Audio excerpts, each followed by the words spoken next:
Hello students, I wish you all good health and prosperity.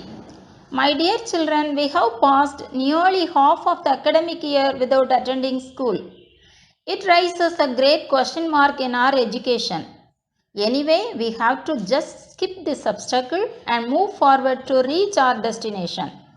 Lazy people only complain about the obstacles, but smart people like you will utilize these obstacles to turn the circumstances better. So, fill this golden time with hard work and better thinking. It's never too late, children, to achieve your dream. Okay, let's come to the point. Shall we start today's lesson with a small recap? In the last class, we studied about what is sound. What is sound? Sound is a form of energy which is transferred through a medium as a wave motion. Then the speed of sound. Speed of sound varies in different media. In solid medium, especially through metals, the speed of sound is maximum and the speed is very low in gaseous media. Then we studied about the characteristics of wave motion. Okay children, today let's start a new concept, types of mechanical waves. There are two types of mechanical waves. They are transverse wave and longitudinal wave. First let us learn about transverse wave. What is transverse? Transverse means extending across something. Transverse means extending across something. So in a transverse way, we can understand that something is extending across the transverse medium. In a transverse wave, the particles of the medium vibrate in a direction which is perpendicular to the direction of propagation of wave. The next one is longitudinal wave. In a longitudinal wave, the particles of the medium vibrate in the direction parallel to the direction of propagation of the wave. Are you clear about transverse waves and longitudinal waves, children? Next, we are going to learn about the properties of sound. Before that, you listen these sounds.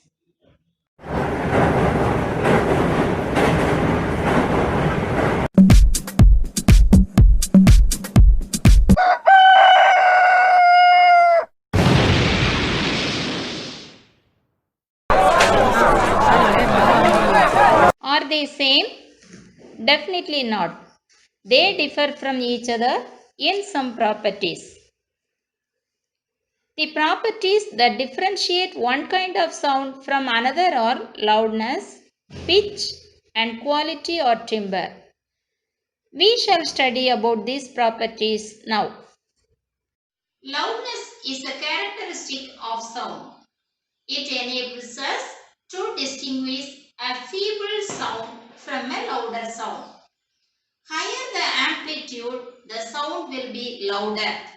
For example, I just beat this plate stronger. Now the sound is also very stronger.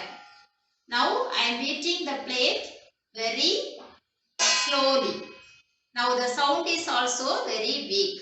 So the higher the amplitude, louder will be the sound. Now here we have to explain what is amplitude. Amplitude is the maximum displacement of a vibrating particle from its mean position. Next one is pitch. Pitch is a characteristic of sound. It enables us to distinguish a flat sound from a shrill sound. If the frequency of the sound is higher, then the pitch will be higher. Usually, female's voice has more pitch than the male's voice. That's why the female has a shrill sound. Example for low pitch sound is roar of the lion, sound of drum, etc. The next property is quality or timbre.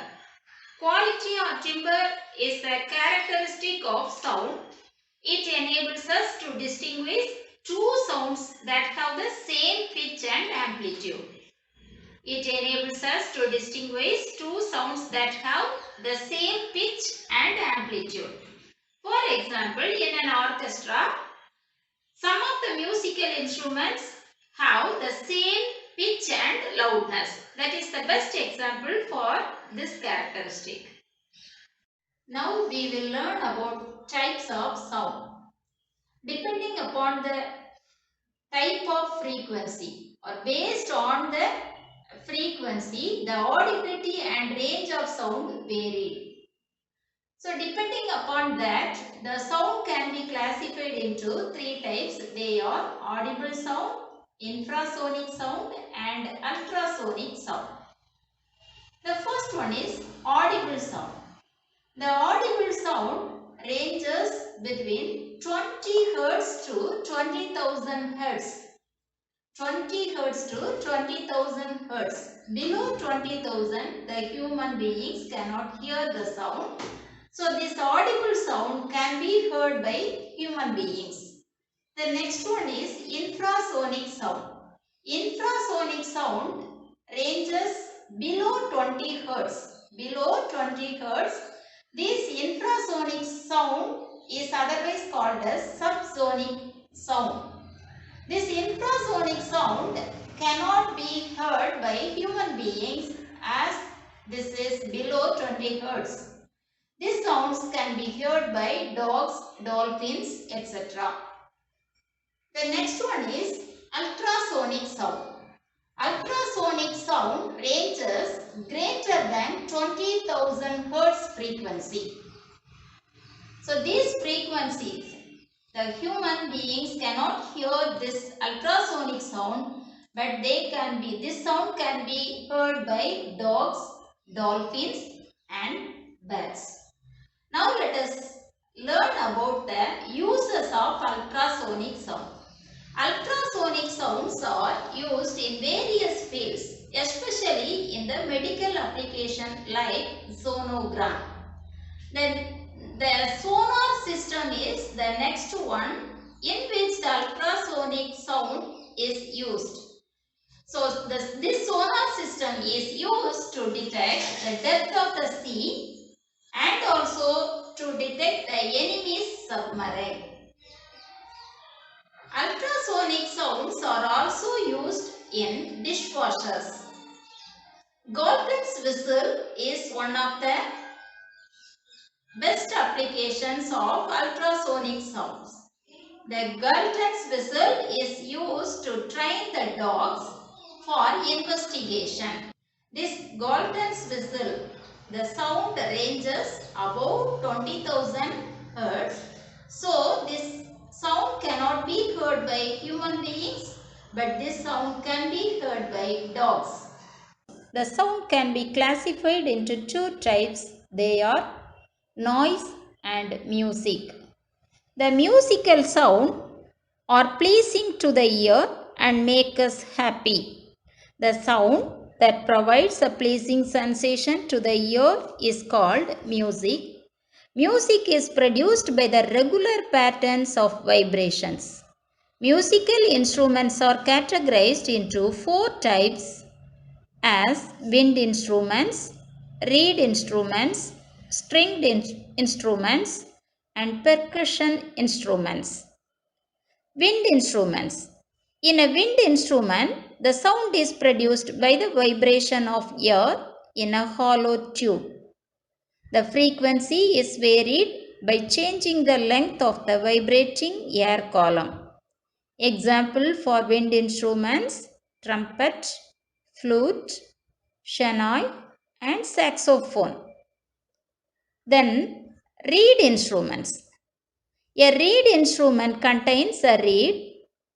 Air which is blown through the instrument causes the reed to vibrate, which in turn produces the specific sound.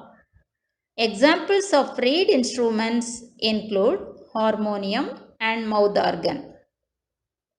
Stringed instruments.